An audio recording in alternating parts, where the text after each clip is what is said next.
All right, we're out here in my yard and I'm looking at some plantain. If you can see, this is over near my driveway. So they love disturbed earth and they will grow, like they'll be one of the first things that come back after you try to dig up an area. So you can see it's right next to a little dandelion plant. So they grow in very similar places. So all you have to do is just go through, pick off some nice leaves, and we'll harvest some before the rain comes today. So we'll get these all inside. Let me show you one that has some of the little telltale seed stalks over here. Excuse me, Pepper. You can see right here, there is some of the lovely flowers and seed stalks. That really gives it away.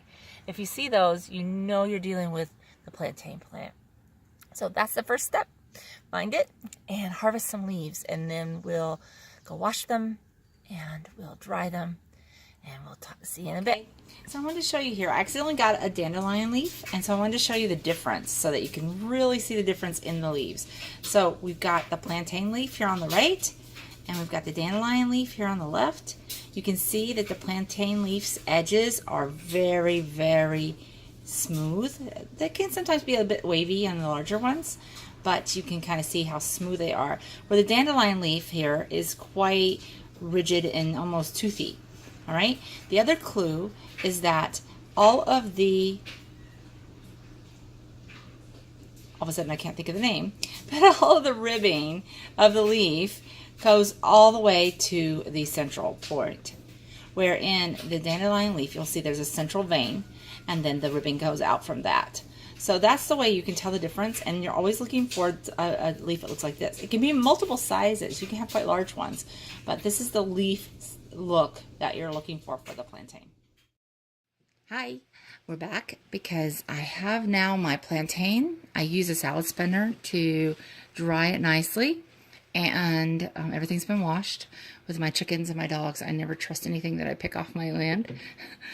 So then one of the things that you're going to need to do, because we're going to do an oil infusion, and you never want to use fresh herbs or fresh plant material in an herb infusion.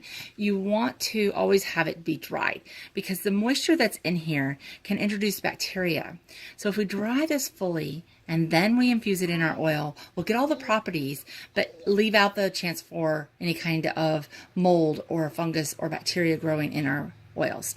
So you're going to need a dehydrator. I have a big dehydrator that we use. This is just coming out of strawberry season right now. I think I see a bit of strawberry on there. But you can also use an oven. If you're in a dry climate, you can actually just dry them on just a nice, on a cookie sheet. Yeah. But if you are in a moist environment like I am, you're going to have to do something to help that dry out properly and not mold. So I use a dehydrator, but you can also like turn down your oven to like 170, your lowest temperature, and then turn it off and put them in there like overnight. That'll work too. And most of the time it'll come out, it'll be dry and crispy when it's done. So a little trick I have, if you have a dehydrator, and mine has a fan, and one of the problems with dehydrators and fans is that they tend to blow these light little things around. And so because of that, you are going to want to place something on it. So once I have this all covered, I will then go ahead and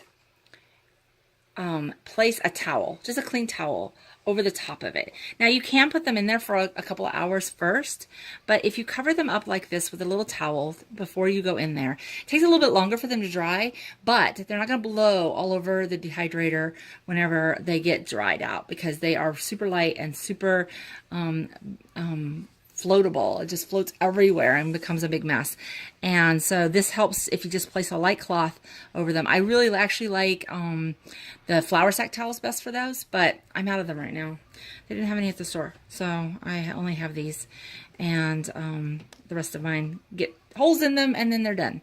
So I couldn't find any more, so hopefully soon. But so now we're going to put these in the dehydrator. They'll probably be ready tomorrow, and I will show you how to start an oil infusion.